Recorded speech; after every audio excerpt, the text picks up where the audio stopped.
There's no doubt about it. They are using TNA to combat AEW. What did I say ever since this TNA and WWE partnership first came into fruition? They will eventually buy them out in the future. And look what's happening right now. But what if Lorenzo Fertitta buys TNA? If he ends up buying TNA, that is a game changer, and it will change the landscape of professional wrestling. WWE literally has no reason to counter program AEW whatsoever. They just do it to mess with them. It's hilarious at this point.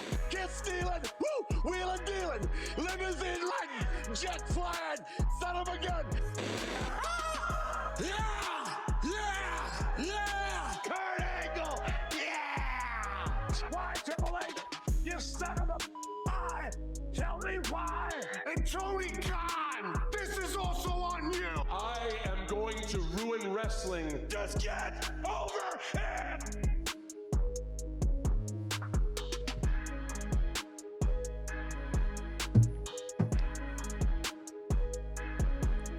LOL TNA never fails to disappoint me. LOL TNA, LOL TNA. That is the running joke with TNA's 20 plus year history. They always, once they're at the top, they always do something that tends to fall flat on its face. But in this case, it's not really that way. It's not really that way. I just wanted to throw LOL TNA out there just to entertain all of you guys. But of course, TNA was all over the news this week. You know, it's crazy. We went from talking about Karrion Kross and Karrion Kross supposedly getting released, or not released, not getting his contract, not even getting his contract renewed, just not signing a new contract with WWE, leaving WWE. We still do not know whether that's a work or a shoot. He went on the Ariel Helwani show, and we're going to be talking about that. But then it shifted over all about TNA. Everything, like the talks went from Karrion Kross straight to TNA. Now, if you guys don't know, of course, TNA is actively pursuing a new television deal. And the rumor network that these people are going to be going on, I mean, there was a lot of different possible networks. There was A&E, Tubi, FS1. Well, now, from what it looks like, the CW is probably the front runner for TNA. And ironically, the CW is the same network that airs NXT. But why is this all important? Well, because WWE wants to compete with AEW in the funniest way possible. And that is, of course, using TNA to combat AEW head-to-head. That is the rumor right now. WWE wants TNA to go on Wednesday nights on the CW to go head-to-head with AEW. The Wednesday Night War, as a lot of quote-unquote fans or marks love to call it. The Wednesday Night War. Well, I'm here to tell you, even though that sounds great if you are a wrestling fan, and I am a wrestling fan, to me, it's kind of embarrassing and it kind of sucks because you're forcing me to watch one show instead of two. I'd much rather have TNA be on Thursday nights. That's just my opinion, but we will go more in depth on the whole TNA front. But no, the news doesn't stop with TNA. The news does not stop with TNA because then we went from talking about possible television deals with TNA to possible new buyers for TNA. What did I say when this whole WWE and TNA partnership first started? What did I say when this WWE and TNA partnership first started? Do not be surprised. Do not be surprised if TNA ends up purchasing the assets of TNA. Did I say TNA purchasing the assets? Do not be surprised if WWE purchases the assets of TNA. That is exactly what I said. That is exactly what I said. TNA's assets will be owned under WWE. Well, there's a lot of rumors right now about that possibly actually being the case. Possible buyers of TNA. WWE has a clause on the contract with the partnership between WWE and TNA that WWE has first dibs at possible offers to buy them out. No surprise. It's always a one-way streak whenever you are in a partnership with WWE. It's always a one-way streak. But then all of a sudden we hear about Lorenzo Fertitta. Lorenzo Fertitta, if you guys don't know, was the former owner of the UFC. Him and his brother Frank Fertitta bought the UFC in 2001 for $2 million. And the story goes, all they bought was a wooden octagon and 3 letters. And they bought the company They think about this. They bought the company for $2 million, and in 2016, they sold it for billions of dollars to Endeavor. And ever since then, the UFC has been owned by Endeavor. And then, of course, Endeavor purchased WWE a couple years ago, and now they're under one roof. Well, Lorenzo Fertitta could possibly be a buyer of TNA. And honestly, I'm going to say this right here and right now. And if that is the case, that is a good thing and a bad thing. It's a bad thing if you are AEW because, again, we have another billionaire coming in the market and buying a wrestling organization. If Lorenzo Fertitta buys TNA, we have 3 promotions that are owned by billionaires in the United States. 3 major players in the US, WWE, AEW, and TNA. But we will be talking about that further on down the line because the majority of this episode is going to be about TNA. TNA is in the news, and we got a lot of things to talk about. We're also going to be talking about Karrion Kross. We're going to be talking about Forbidden Door. We're going to be talking about WWE's counter-programming as well because WWE's counter-programming will not stop. It will not stop. They will continue to counter-program AEW. And at this point, they're not hiding it. You know, this is the company that always says AEW is not our competition. AEW is not our competition. Meanwhile, their actions show otherwise because they constantly counter-program AEW with their major shows. It's not even their weekly television. I'd understand if you'd want to counter-program AEW on television, but in this case, it's their pay-per-views. And they did it with All In. They're doing it with Forbidden Door because I believe they got NXT Heatwave going on head-to-head against Forbidden Door. But they also possibly have John Cena's retirement match going head-to-head with AEW World's End. Now, I have a major problem with that. Yeah, I said it. I have a major problem with that simply because of the fact it's showing me that WWE only cares about counter-programming AEW, not really John Cena's retirement match. I mean, this is John Cena's retirement match. Imagine using John Cena's retirement match to compete against a competitor. That is insane. The levels of pettiness is insane, but you can't be surprised because that is WWE. And this is not me being anti-WWE. I love the WWE, but come on. Their actions, I mean, they've been kind of questionable as of late. This year alone, a lot of people have been saying, a lot of cracks have been showing amongst a lot of fans. You know, a lot of fans have been saying the cracks have been showing. Talk about WrestleMania, talk about the booking of Triple H. A lot of people are not really enjoying the WWE product right now, even though WWE is doing mega business. They are still a part of, we're still living through WWE's modern boom period because that's exactly what it is. That's exactly what it is. But we will go more in depth as we talk about it right here on the WrestleHavoc podcast. Before we get into all this craziness, please make sure to like and subscribe to the WrestleHavoc channel right here on YouTube, in which we discuss everything in and outside of the squared circle. Make sure to like and subscribe for more content. And as the friggin' free would say, ring that damn bell for more notifications. It is Sunday, August 17th, 2025. I thank you guys so much for watching this episode of the WrestleHavoc podcast. Also, if you guys are watching on WNN platforms, I thank you guys so much. We are available on WNN's Facebook page as well as WNN's YouTube channel, the World News Network. That's the other home of the WrestleHavoc podcast. So I thank you guys so much for watching on those platforms as well. Now, let's get into all the wrestling talk. Let's get into TNA primarily because TNA has been in the news all week. And this story first broke by John Alba of Sports Illustrated. This is going to be our first topic on this edition of the WrestleHavoc podcast. TNA is open to moving and opposing AEW as part of media rights discussions. This is an exclusive, according to John Alba of Sports Illustrated. John Alba is a fantastic, and I mean, I will say this right here and right now, a fantastic source in order for wrestling news. Like he's very knowledgeable at what he does. But overall, man, John Alba's the man. Well, TNA, of course, if you guys do not know, TNA has been actively pursuing a possible television partner, and Carlos Silva has went on record numerous times that TNA is looking for a television deal, and The range in price that he's looking for is probably around $7 to $10 million. And he really wants that $9 million range. So he's really asking for $9 million if you really think about it. But they've been looking for a television deal, and the rumored networks that were talked about when it comes to TNA's possible television deal is, of course, Tubi, which is owned by Fox.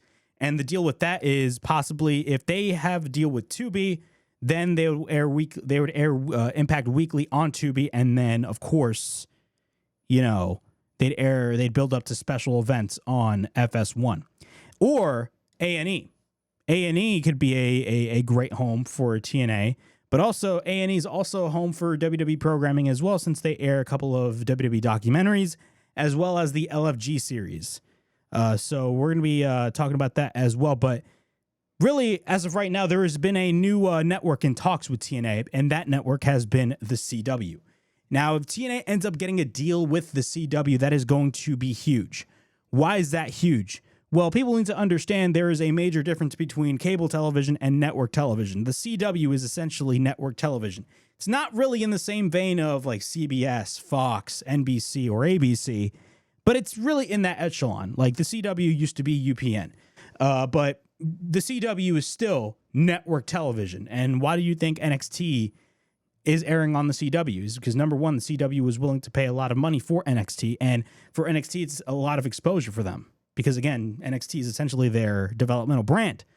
But for TNA, if TNA ends up getting a television deal with the CW, this is probably going to be the biggest deal that TNA has ever gotten since the Spike TV days. Because TNA's largest platform, the biggest exposure that TNA has gotten throughout their 20-plus year of history was on Spike TV. Like, Spike TV, they once WWE left Spike TV in 2005, TNA swooped in. And at one point, Spike TV both had the UFC and TNA.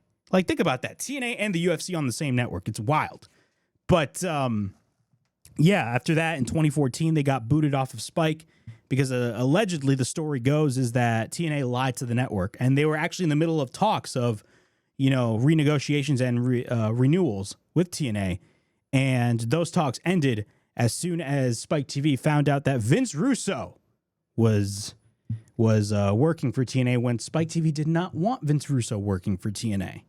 The email heard around the world.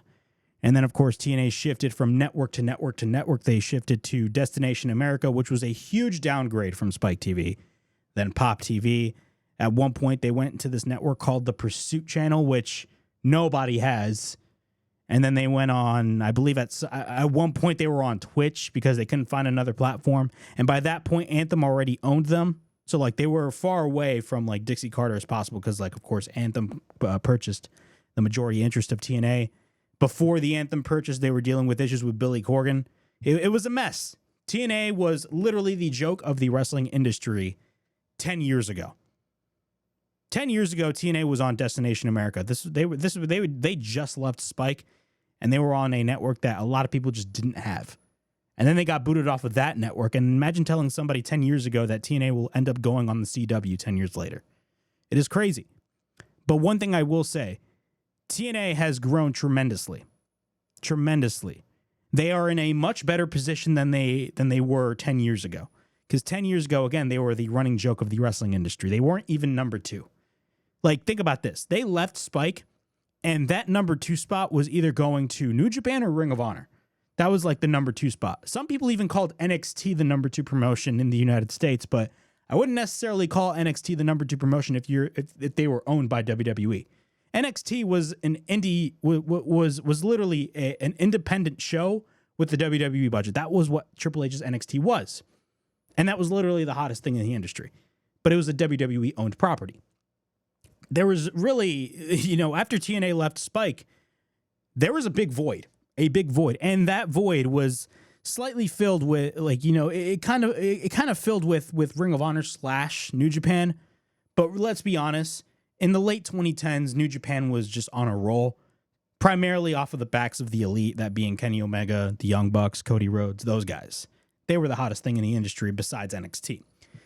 But TNA, ever since they were owned by Anthem, I mean, they've gone through a lot of trial and tribulation, but throughout the last couple of years, primarily after they renamed the company back from Impact Wrestling to TNA, TNA was just on another level.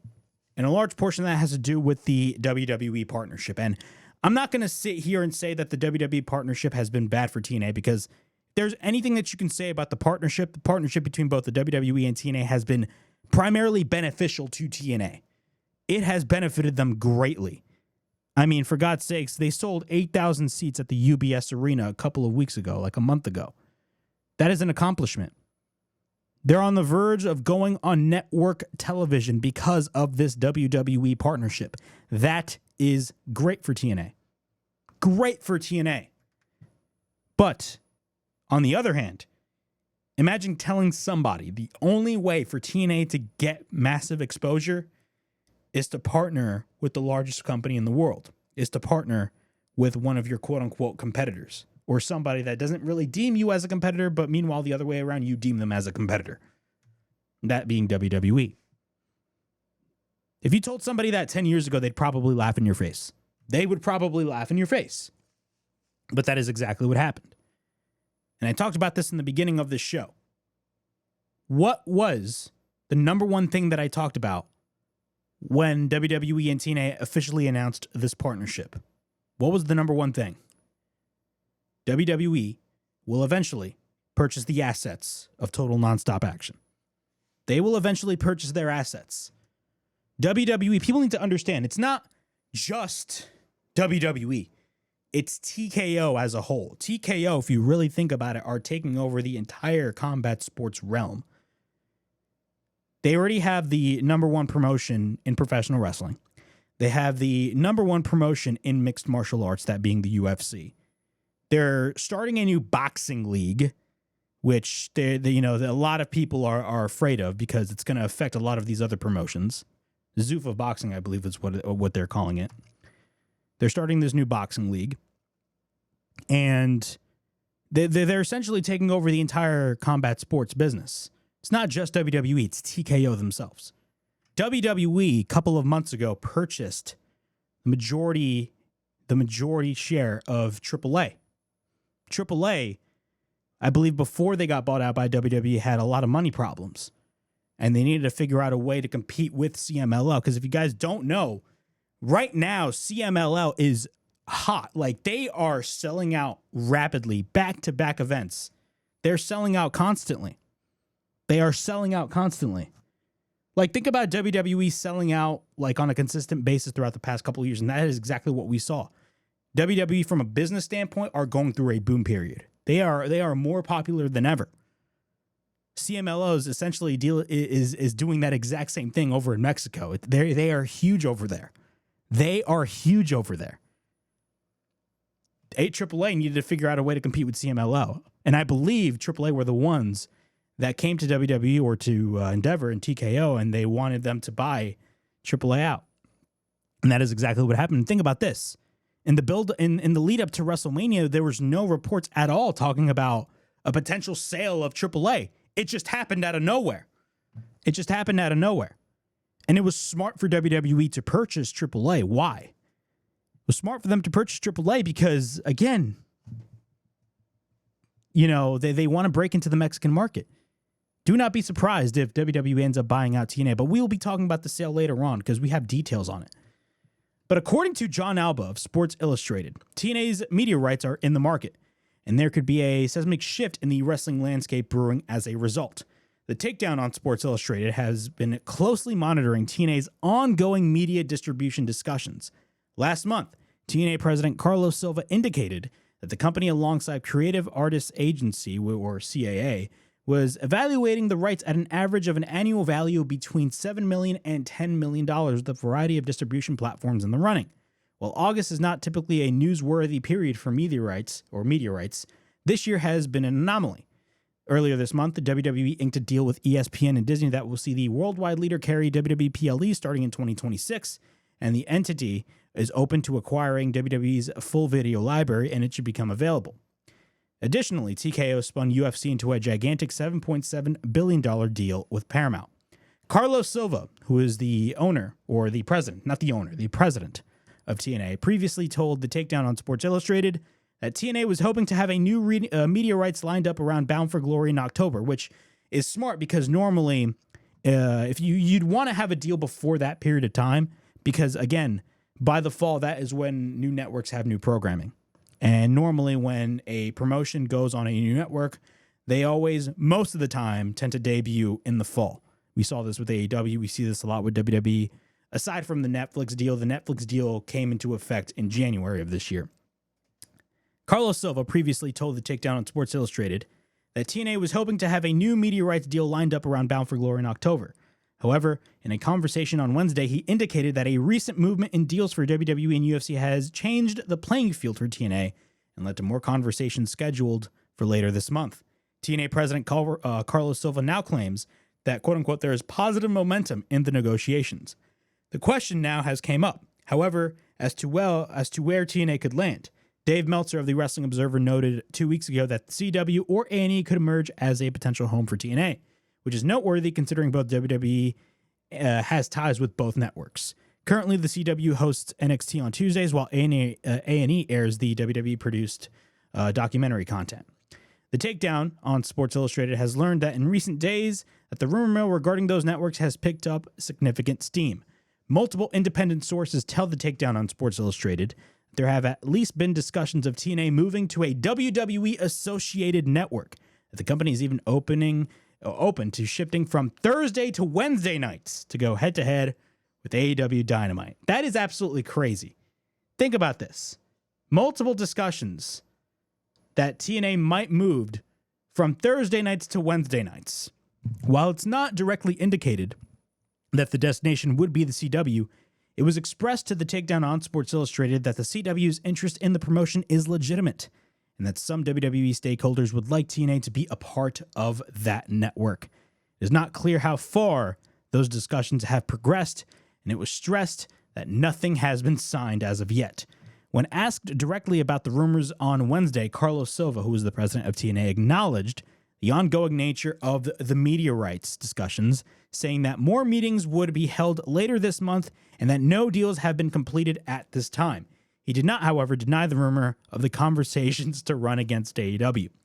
Currently, the original series, quote-unquote, Family Law and Good Cop, Bad Cop air in the 8 p.m. through 10 p.m. Eastern time slots on the CW against AEW Dynamite.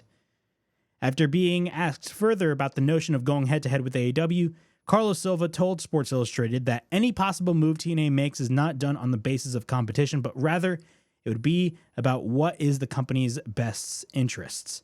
Multiple sources believe that WWE has done some degree of influence in the TNA media rights discussions with a possible partner involved, and that's something to take into consideration. WWE, I do believe genuinely, WWE has some sort of influence when it comes to these TNA talks, because even though WWE does not own TNA, I mean, let's be honest. If you look at the WWE and TNA partnership, I mean, WWE is clearly influencing TNA when it comes to the decisions that TNA is making. I mean, it's honestly like that's what's going on. So Silva said that WWE's relationship with TNA at this juncture has not extended beyond that talent exchange and the promotion that viewers have seen throughout 2025. He has acknowledged that the CW and A&E were running for TNA programming in a previous interview with The Takedown. Meanwhile, Dave Meltzer claimed on Wrestling Observer Radio Wednesday night that WWE wants to make TNA, and this is the funny part. Again, take Dave Meltzer with a grain of salt, but I mean, sometimes Dave Meltzer tends to be spot on with some of the things that he says. Meltzer claimed on Wrestling Observer Radio Wednesday night that WWE wants to make TNA the number 2 promotion in the business and is actively seeking to harm AEW, which has been the case ever since AEW started. I mean, like, I don't know why people are shocked about that. He said that this was evidenced by WWE exploring holding John Cena's last match on December 27th, a date that would counter-program AEW's World's End, which we will be talking about as well later on this show. WWE had been shopping it earlier this year for December 13th instead. Meltzer also added that, quote-unquote, it isn't the only thing that there's so much going on that will probably be breaking in the next couple of months when it comes to different things. They really want TNA to become the other promotion because they can control TNA, which honestly, that is flat out true. But at the same time, people need to y'all need to get this. If you are a WWE owned property, like WWE wants to control the number 2 promotion, to me that is non-existent. Because again, if WWE ends up buying out TNA, if TNA ends up getting bought out by WWE, which is probably in the rumor mill right now. I mean, think about this. How would TNA be the number 2 promotion? How would they be the number 2 promotion? Oh, but they would beat AEW consistently in the ratings. And look, the idea of TNA going head to head against AEW, I mean, it's not far-fetched. It really isn't. Because think about this. CW is a much larger platform than AEW. If you look at the ratings between AEW and NXT now, there are weeks where AEW beats them. There are some other weeks, and if you really think about it, there are most weeks in which NXT beats AEW. But you also need to take into consideration that the CW is network television. It's a much bigger platform than TBS. TBS is a large network, but the CW is a much bigger network because, again, it's network television. Don't count out TNA possibly beating AEW in the ratings. Don't count them out. I could definitely see that being the case. But just because TNA beats AEW in the ratings, if that ever happens, that doesn't mean that TNA is instantly the number 2 promotion. Why do I say that? Look at the budget that TNA has. Look at the production. Look at the budget that they have. They have a certain limit of the amount of dollars that they are able to spend. Anthem is not willing to spend the amount of money that Tony Khan is willing to spend. And Tony Khan is a billionaire. And he's blown through a lot of cash. I mean, the amount of money that this guy would pay for just a theme song is crazy.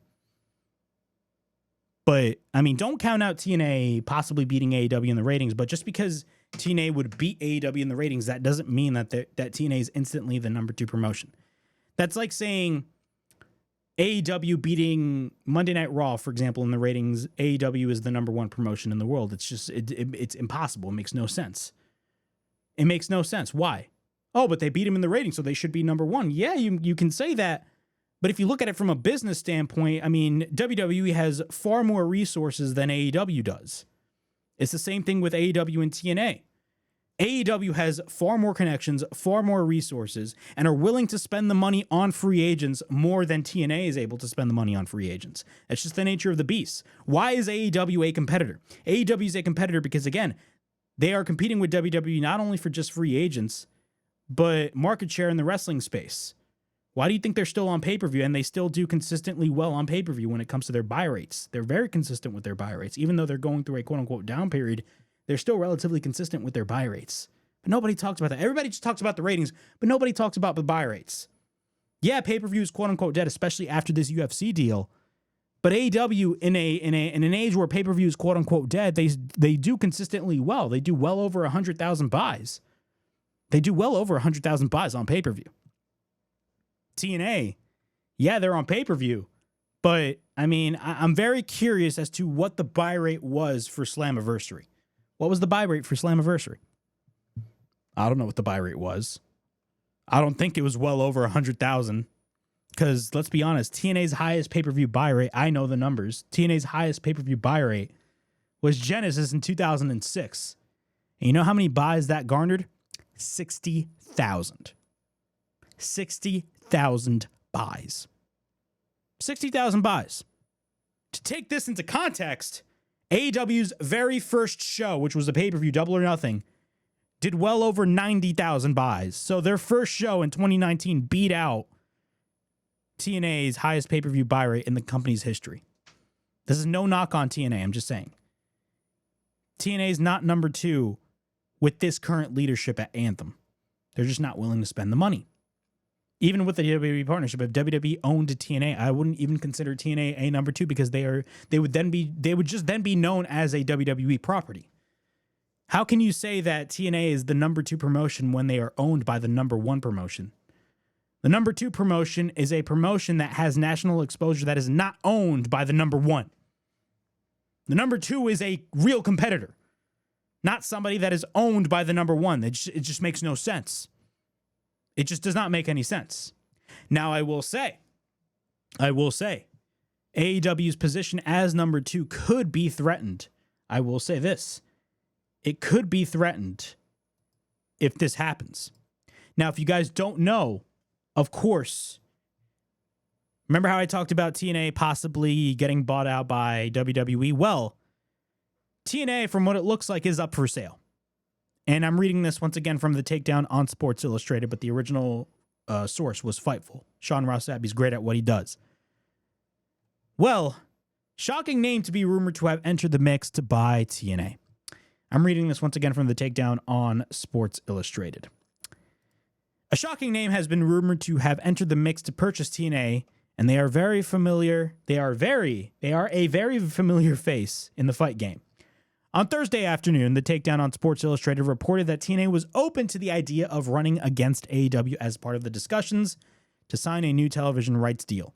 The company entered a working partnership with WWE at the beginning of the year, and their television rights are being negotiated by CAA, the former home of current WWE CEO Nick Khan.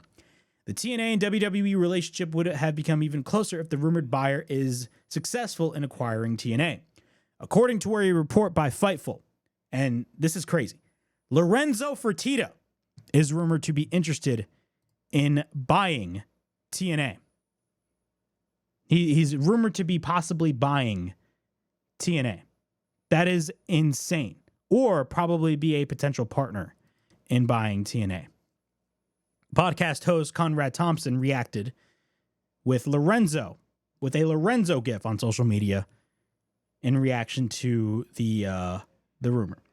Fertitta is the former owner of the UFC, which is currently a property of TKO Group, the same company that owns and runs the WWE. Fertitta was a part of the group that purchased the UFC for $2 million in 2001, and the group sold the MMA promotion to Endeavor for $4 billion in 2016. Endeavor then purchased WWE in 2023 and merged the company with UFC under the umbrella of the newly formed company TKO Group Holdings, Inc. Continuing on with the report by the takedown on Sports Illustrated, TNA and WWE began working together unofficially in 2024 when Jordynne Grace appeared in the Royal Rumble match as the Knockouts champion. Since then, the partnership has become more official, with TNA talent regularly appearing on TNA or on NXT and vice versa. Currently, NXT superstars JC Jane and Trick Williams are the TNA World Champion and TNA Knockouts Champion. The idea that WWE would try to leverage his relationship with TNA to help them sign a television deal and then run against AEW isn't surprising. WWE has used NXT to counter-program AEW multiple times this year, including running NXT Great American Bash directly against their biggest show of the year, that being All In Texas. On the same night as AEW All In, WWE also ran Saturday night's main event, which included the Goldberg retirement match against Gunther. There is no official word on what timetable for a potential TNA sale might be. So yeah, TNA, I believe, is 100% up for sale, and I believe there are ongoing talks about possibly buying TNA. Who's probably going to buy TNA? I have no idea. Could WWE buy out TNA? That's probably the front runner. But if you really take this into consideration, If you really take this into consideration, if WWE buys TNA, and I believe they settled with MLW in the antitrust lawsuit, don't you think a lot of people are going to start questioning WWE when it comes to their business tactics? Oh my God, they're buying all of these people out. They bought out AAA, now they bought out TNA. I mean, they're buying out all of these different promotions. Who knows? Maybe WWE's trying to stay face. That's why they are partnering with all the different promotions. Why do you think they're partnered with TNA? Why do you think they are partnered with Pro Wrestling Noah? Why do you think they are essentially partnered with GCW when it comes to the WWE ID program, which hasn't really got off on the right foot? They're trying to stay face to protect themselves from any possible antitrust lawsuit. They don't want to get themselves in another MLW situation. Now, I'm not going to sit here and say MLW was a competitor to WWE because they really weren't. They are a relatively small company. They are. But, I mean, WWE is the type of promotion that really does not play well with others. And they really throughout the past couple of years, try to shift that narrative, and rightfully so. They try to shift that narrative by partnering with all these different promotions. But at the same time, if you really think about it, these promotions are always a one-way streak. TNA, I've always said this will eventually get bought out by somebody. Probably WWE. But if Lorenzo Fertitta ends up buying TNA, then that's going to be a huge game changer. That's going to be a huge game changer. Why? It's going to be a huge game changer because, it's Lorenzo Fertitta. Again, he and his brother Frank bought the UFC in 2001. They are the founders of Zuffa. They bought the UFC and they turned the UFC along with Dana White as this giant conglomerate. And when they were expanding the UFC later on in the late 2000s, they started off buying off their competitors. So they eventually bought out their biggest competitor in 2007, that being Pride. Now, granted, Pride dug their own grave. Pride dug their own grave by being in bed with the Yakuza. But that's another story for another time. But then they bought WEC. Then they bought Strike Force. They bought out all these different promotions because they wanted to showcase that they are the premier league in MMA. WWE in the 80s did a very similar thing. Back in the day, there was the territories, and WWE was strictly the New York territory. But once Vince McMahon's son, Vince Jr., bought the company from his father, he wanted to expand. And we all know the story of Black Saturday. He wanted to buy a share of Georgia Championship Wrestling, and they refused. Well, no, he was not that. He wanted the time slot of Georgia Championship Wrestling. He wanted the time slot. And he went to Ted Turner, and Ted Turner was like, no. So what did he do? Vince McMahon, he basically bought the majority share of Georgia Championship Wrestling and appeared out of nowhere on TBS. Yeah. Vince McMahon wanted global domination. He wanted expansion because he wanted to turn wrestling from a regional company to a national company. Or he wanted to turn WWE from a regional company to a national company. TKO's motives are very similar to that of the UFCs in the 2000s and the WWE's rise in the 80s. It's very similar. But instead of just one company and one sport, it's a combination of both. So think about this. TNA is probably going to get bought out by Lorenzo Fertitta. If Lorenzo Fertitta buys TNA, that's going to be a game changer for TNA because it's going to be somebody who's willing to invest in the money for TNA. Lorenzo Fertitta is worth roughly over $3.7 billion. Like he's worth a lot of money. He's a billionaire. And his investment in the UFC is a good track record. And think about this. It could also be a bad thing because who is Lorenzo Fertitta best friends with? He's best friends with UFC president Dana White. He's best friends with him. Who's to say that they will continue that WWE partnership? Who's to say that they will continue that partnership if Lorenzo buys the company? But it's really a bad thing if Lorenzo buys the company for AEW. Because if Lorenzo buys TNA, it's going to pose a threat to AEW as a position as the number 2 promotion in the United States. That is a real threat. I've always been on this show saying that TNA in this stature is not the number 2 promotion. And I will continue to stick my guns and say that. But if Lorenzo Fertitta ends up buying TNA, that is going to be a major, major, major concern for Tony Khan. 100%. A major concern. Also, we also need to take this into consideration. Media rights. Andrew Badell, and I talked about this on last week's edition of the WrestleHavoc podcast. If you really think about it, the real war that is going on is not, it's really not about talent acquisition and who has the better show. The real war that is going on is based off of media rights because, again, wrestling is no longer based off, wrestling's main source of income is no longer relying on the gate. It's no longer relying on ticket sales. Wrestling is still relatively a live event business, but if you really take things into consideration, wrestling now, its bread and butter is its media rights. How much money are these networks are willing to pay these big promotions? WWE themselves, they have multiple media rights deals across multiple different platforms, that being ESPN, NBC Universal, the CW, they Netflix. $billion deal after $1 billion deal. The UFC just signed a $7.7 billion deal with Paramount. They signed a $7.7 billion deal with Paramount. AEW late last year, they got a renewal with Warner Brothers Discovery, and they're getting paid roughly over $100 million per year, which is great for AEW. But what's going to happen once that deal is up? One of the things that AEW really needs to really consider is that they're not only just competing with WWE here, they are competing with TKO. So they're competing with both the WWE and the UFC in terms of media rights. Why could this be a bad thing for AEW? It could be a bad thing for AEW because, again, with WWE getting all of these deals and UFC just signing a new deal with Paramount, it limits all of the possible options that AEW is able to talk to. Like it limits potential revenue streams for AEW, and that's really what AEW and a lot of people really need to take into consideration. It is a smart competitive tactic on TKO's end. TKO may be greedy and they can be selfish all you want. I get it. I understand.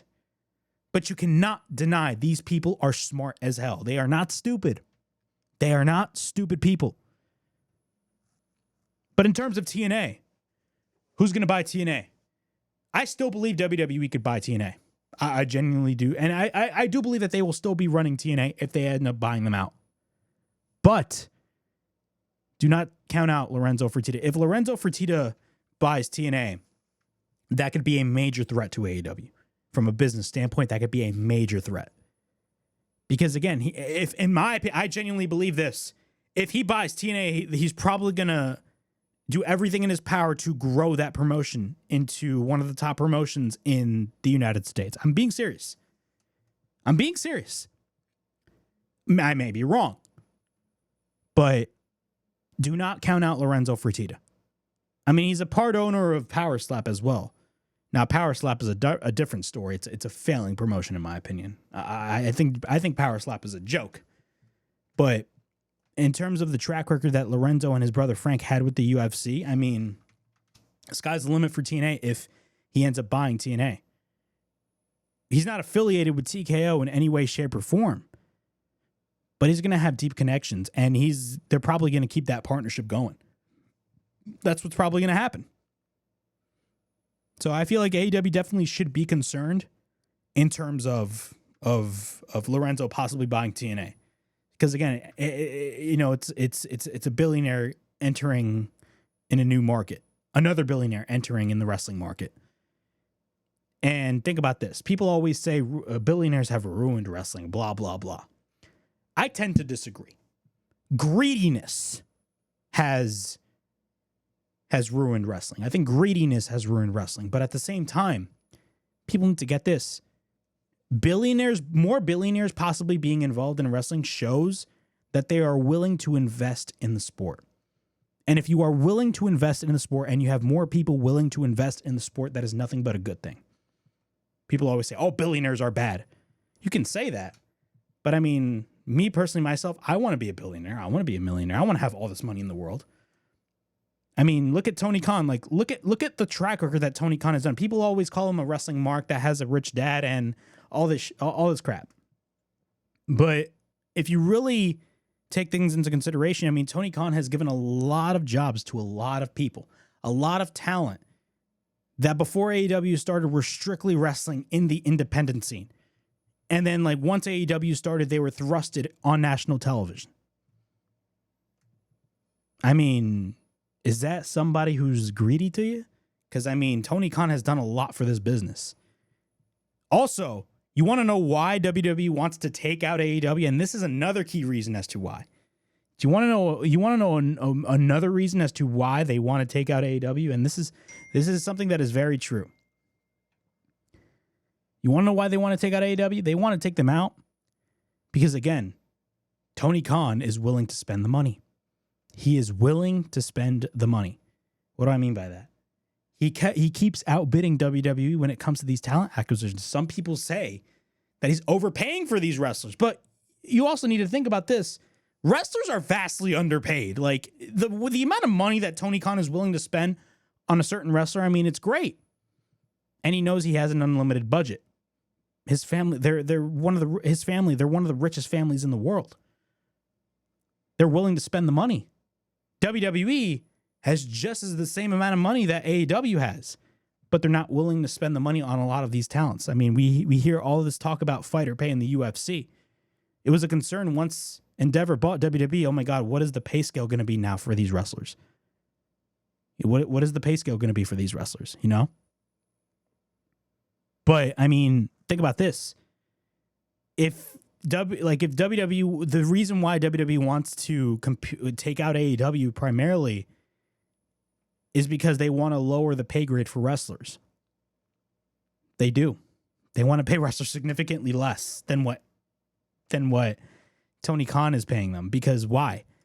Because if you think about this, if they are competing for free agents in this market, then, you know, WWE has to outbid Tony Khan, and Tony Khan has to outbid WWE, and Tony Khan's going to bring that number up further and further. He's going to bring that up further. He's going to bring that number up further. And WWE at some point is going to be like, okay, we can't pay this amount of money for this guy. I'm sorry. That's why they want to take out Tony Khan, because he keeps outbidding them in terms of these talents, and they want the pay grade for wrestlers to be lower. That's why. But yeah, in terms of TNA, I went all over the place when it comes to this topic, but I mean, a lot of news regarding TNA. I mean, look, TNA can do a lot of things. And if Lorenzo ends up buying TNA, it's going to be a game changer for them because, again, somebody's going to be willing to invest the amount of money that no other previous owner of TNA was willing to invest. Yeah, Panda Energy invested millions of dollars into TNA, but think about this. Even though Panda Energy or Bob Carter was a billionaire, did he invest in the same amount of money that Tony Khan was able to invest with AEW? No. I do believe that Lorenzo could possibly invest in TNA, and that investment can eventually pay off for, at the end of the day, TNA to grow into a much larger promotion. Because at the end of the day, if you are any promotion, your number one goal is you have two goals. Your number one goal is to make money, and your second goal is to grow. And essentially, both of those are in the same vein. You want to do both of those things, and Tony Khan accomplished in that. Now, if Lorenzo buys them, it could be a great thing too. But if WWE buys them, we already know why. We already know why they would buy them out, because it eliminates another competitor in the market. And at the end of the day, nobody wants that. Why is everybody crapping on WWE when they buy a promotion, but are not crapping on Tony Khan when he buys a promotion? Now think about this. Tony Khan bought Ring of Honor, and at that point, Ring of Honor released all their wrestlers before Tony Khan bought them. WWE just swoops in and just buys out people. Or these promotions come to WWE, and WWE is gladly just swooping them in and swallowing them up. That's what happens. And it's probably going to happen to TNA as well. And it sucks, because if you are a pro wrestler, it eliminates another, platform for you. And TNA, if Lorenzo buys them, could be the number 3, possibly even the number 2, depending on their business strategy. But yeah, those are my thoughts on TNA. All right, continuing on with the WrestleHavoc podcast, we are going to be talking about Forbidden Door. Forbidden Door is taking place, and the card is shaping up to be pretty good, man. I'm very excited to see what goes down when it comes to Forbidden Door. I mean, normally when it comes to Forbidden Door is always a New Japan versus AEW show. But if you really think about it, New Japan is kind of at this point on a down period at this point. And yeah, we do see some New Japan involvement, but it's just another normal AEW pay-per-view. But let's do a quick rundown of the card. Forbidden Door, we got Adam Copeland and Christian Cage taking on Nick Wayne and Kip Sabian. Some people may say that the partnership between Adam Copeland and Christian Cage, the reunion, I should say, that happened this past Wednesday on Dynamite, was kind of rushed, and it really was. If you really think about it, it was very rushed. They should have waited till All Out for them to do that, but they didn't do that. Kyle Fletcher versus Himuro Takahashi for the TNT Championship. We got Mercedes Moné versus Alex Windsor versus a CMLL wrestler and a Stardom wrestler in a 4-way for the TBS Championship. Bobby Lashley and Shelton Benjamin defend the AEW Tag Team titles against the winners of the Eliminator Tournament, which I believe concluded. I haven't really kept up with the whole tournament because I've just been busy constantly, but yeah, we're gonna have to wait and see who they defend their titles. Kazuchika Okada versus Swerve Strickland for the unified title.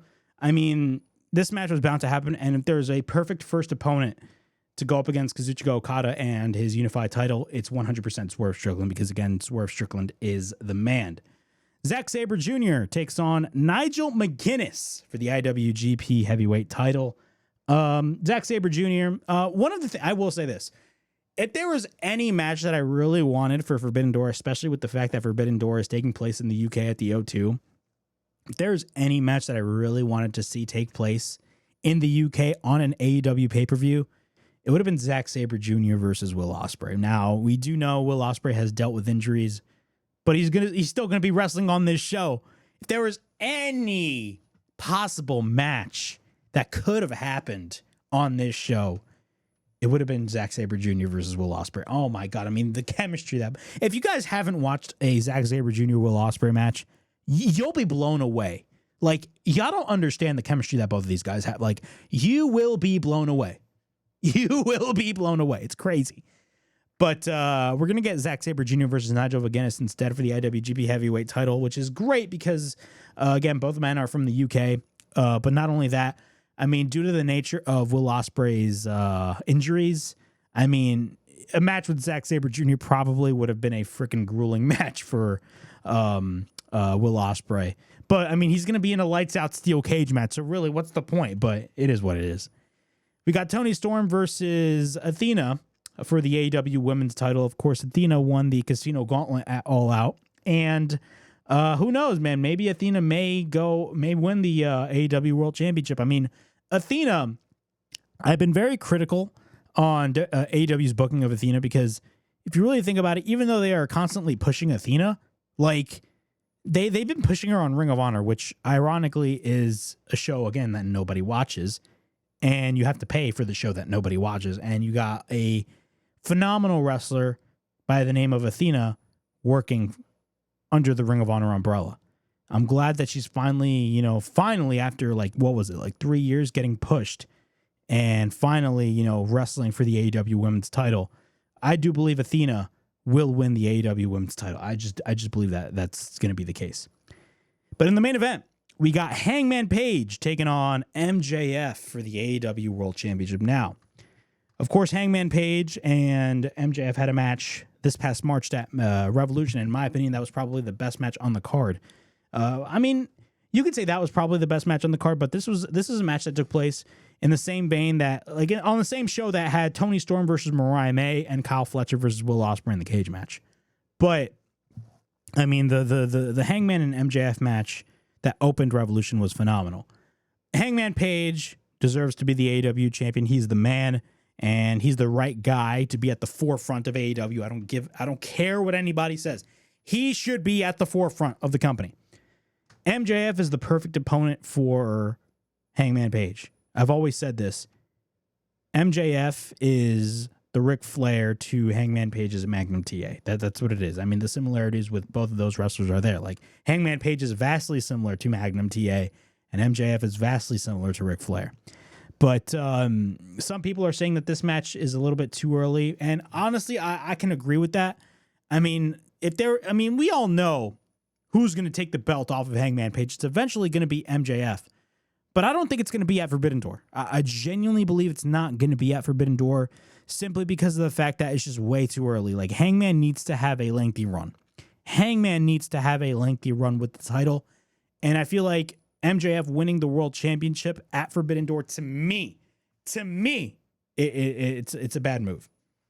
It's a bad move. Again, Hangman needs to have a lengthy world title run. I do eventually see Hangman Page and MJF possibly running it back maybe in a couple months down the line. My prediction is maybe Full Gear. I mean, the Full Gear is essentially MJF's show because, again, he won his first World Championship at Full Gear, and ironically, it's going to be at the same building as he won his first AEW World Championship a couple of years ago at Full Gear. But I do eventually see them running back for a third match, but I do believe that Hangman Page will go over and retain the AEW World Championship. So that is Forbidden Door for you guys. Forbidden Door, It's going to be a great show. I mean, they've sold well over 11,000 seats for Forbidden Door at the O2 Arena, and it's great, man. I mean, the UK crowd. I mean, the UK crowd is always rowdy. They are always rowdy, and you know they're going to bring the fire when it comes to Forbidden Door. So I'm very excited to see what goes down. But that was AEW Forbidden Door. It's going to be taking place on pay-per-view. All right, moving on. We are going to be talking about WWE counter-programming because, of course, WWE loves their counter-programming. They just do. They love counter-programming AEW at any point and any stretch of the imagination. For a company that always says they're not our competition, they genuinely feel like they are competition, especially with the actions that they conduct. Well, if you guys do not know, All Out is going to be taking place on Saturday, September 20th. And of course, this poster right here is the new poster for All Out, and it has Adam Copeland. It's going to be taking place in Toronto, Ontario, Canada. Well, this is not the first time that WWE has counter-programmed AEW. They counter-programmed them when they first started Dynamite all the way back in 2019 with NXT.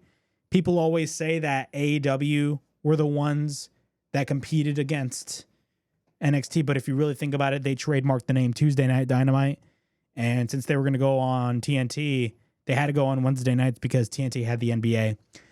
They counter-programmed them numerous times, most recently with All In. I was about to say All Out, All In.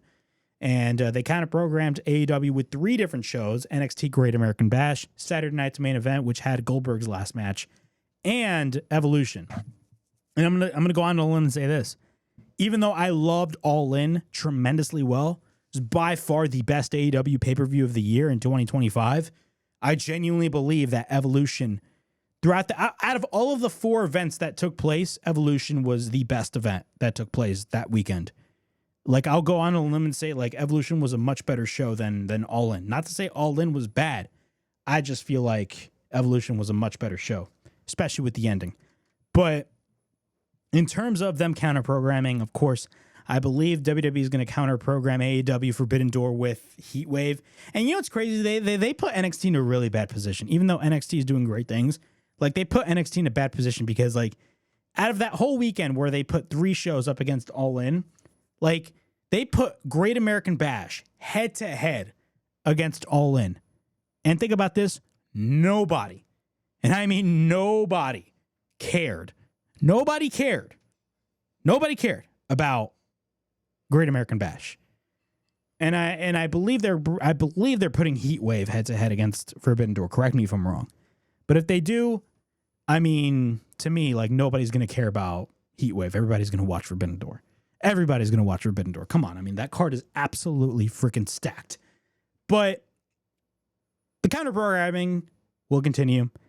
There's rumors right now that WWE is possibly thinking about counter-programming All Out with a main roster premium live event.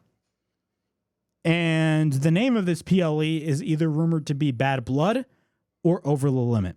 Personally, I'd much rather prefer Bad Blood. I don't know why they would bring back the Over the Limit name. It was such a lame name, in my opinion. Bad Blood sounds more badass, in my opinion. I was always a fan of the Bad Blood event. I don't know why, they're thinking about Over the Limit, but the rumored event is probably Bad Blood. And if WWE is counter-programming AEW with a main roster PLE, you already know what the main event is going to be. And the main event is going to be John Cena versus Brock Lesnar because, of course, he came back at SummerSlam a couple of weeks ago. That is the match that is going to be taking place. In my opinion, what are my thoughts on this? I'm not surprised. I'm serious. I am not surprised whatsoever. I'm not surprised at all. I'm not surprised because, again, I mean, what is this? WWE's really not hiding it now. They're just not. They're not hiding it whatsoever. They are going to constantly counter program AEW until, like, the wheels fall off. That's what they're going to be doing. And they're going to be doing it by putting possibly the biggest main event that they could put in terms of John Cena's retirement match, that being John Cena versus Brock Lesnar. That match is not going to be like a 5-star classic, but it's going to be a pretty good match. But I've heard a lot of people on many different platforms say this, and I actually agree with them. A lot of people are saying, if WWE is going to put a pay-per-view event head-to-head against AEW, it's not like you're going to have people on the AEW side that are not going to watch the AEW pay-per-view watch the rumored WWE PLE that is possibly going to be taking place. Like, people need to understand that the WWE audience and the AEW audience are vastly different audiences. Like, they're very different from one another.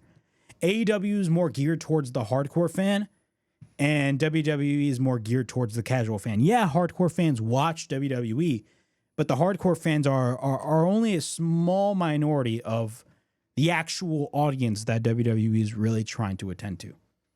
WWE is more mainstream. WWE is more recognizable. WWE is more, like more people will watch the WWE show. But in terms of the AEW audience, one advantage that AEW has is that AEW's audience is very loyal. You can call them a small minority all you want, but they are a loyal crowd.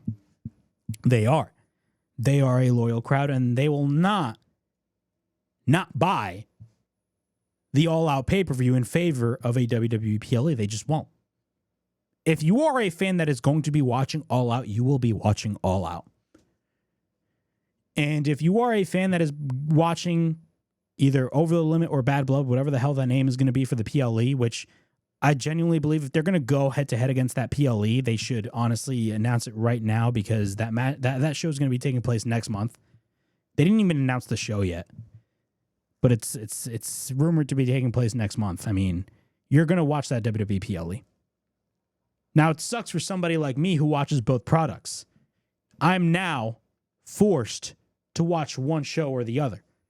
And it sucks if you're a content creator because you want to cover an AEW pay-per-view or a WWE PLE. But if you have both shows going on at the same freaking time, I mean, dude, you have to choose what show you want to watch. And people are always like, oh my God, I mean, you can just watch it on demand. It's not the same. It's not the same, especially if you want to do like live reactions for like the AEW pay-per-view, but you at the same time you have a WWE pay-per-view happening. Like, it's hard. It's difficult. It's really difficult, and it sucks because you're forcing the fans to choose. You're legitimately forcing the fans to choose what show you want to watch. So it sucks for somebody like me who watches both products. It sucks. But it is what it is. But that is not the only counter-programming news that we got here. John Cena's retirement tour, of course, it's going to be concluding this December. And we do not know when his last match is going to be taking place. Now, the rumored date for his last match is going to be taking place is December 13th. December 13th is the rumored date for his last match, and I believe that falls on a Saturday. And that is going to be Saturday night's main event. Now, Saturday night's main event being the show for John Cena's last match kind of sucks if you really think about it, because we all know what's going to happen. It's going to be flooded with constant commercials. Flooded with constant commercials that are going to be annoying to the point where it just ruins your enjoyment of John Cena's last match. But WWE is considering putting John Cena's retirement match head-to-head with AEW World's End. I am reading this from Sports Illustrated. As John Cena's historic farewell tour continues throughout 2025, speculation has been rampant about when and where the 16-time world champion will have his final match.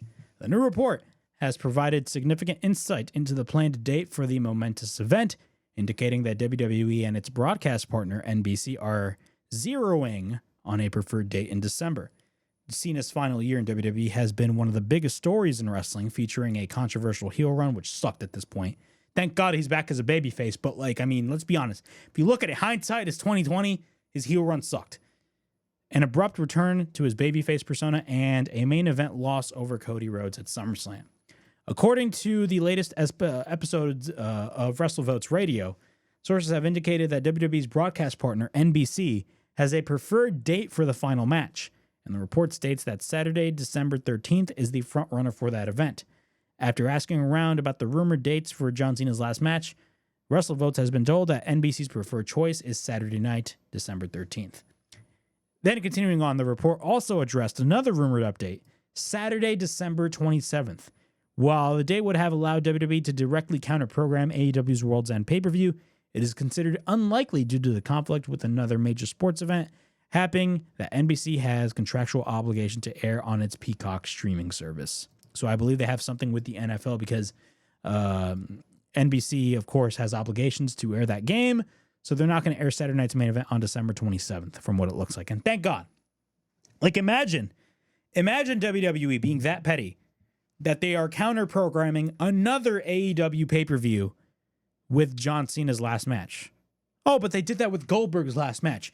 Y'all need to get this. Goldberg is not John Cena. John Cena is literally like, if you think of WWE, you think of John Cena, right? If you think of WWE, you think of John Cena. But why would WWE counter-program AEW with John Cena's last match? And I'm just saying this from a moral standpoint. Like, if I had to choose between one of the two shows, I'm probably going to watch John Cena's last match over AEW, unfortunately. Unfortunately. That's most likely what I'm going to watch because I want to watch John Cena's last match. But I mean, from a moral standpoint, why are you going to put John Cena's last match head-to-head against your competitor's pay-per-view? I mean, to me, doesn't that seem like it's disrespectful and a disservice to somebody like John Cena? I mean, from what I said, like, who cares if you're WWE? Who cares? Because, I mean, WWE is a business, and I get that, but, I mean, really? You're going to put John Cena's last match head-to-head against AEW? Like, I'm not going to sit here and say that they're going to, like fans are going to watch AEW. Like, nobody's going to watch the AEW pay-per-view if that is the case. But, I mean, like, you're going to put John Cena's, like, nowadays, if you do that, like, people are just going to think that you're just doing that because you want to lure people away from the AEW pay-per-view and not watch that show and just watch John Cena's last match. Like, again, it's a disservice to John Cena. Like, you're using John Cena to compete with somebody else. Like, from a moral standpoint, I mean, let's be honest, in business, nobody has morals. That's just a harsh reality. But, like, dude, that sucks. That sucks. But from what it looks like, that is not going to be happening. That's not going to be happening. But in my opinion, personally, December 13th is probably going to be the date. And honestly, I hope that is because, again, it would just suck. It would just suck if WWE did that. It would suck if they go head-to-head against AEW and they, booked John Cena's last match against World's End. But from what it looks like, it's probably not going to happen. So that is great.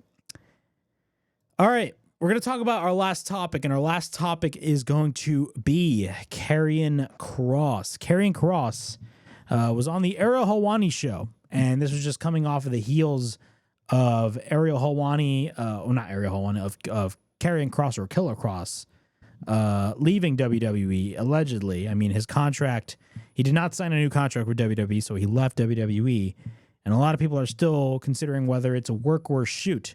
But one of the first things that he said in this entire interview is Karrion Kross was like, "No, I'm not answering questions today as a character. This is all legit."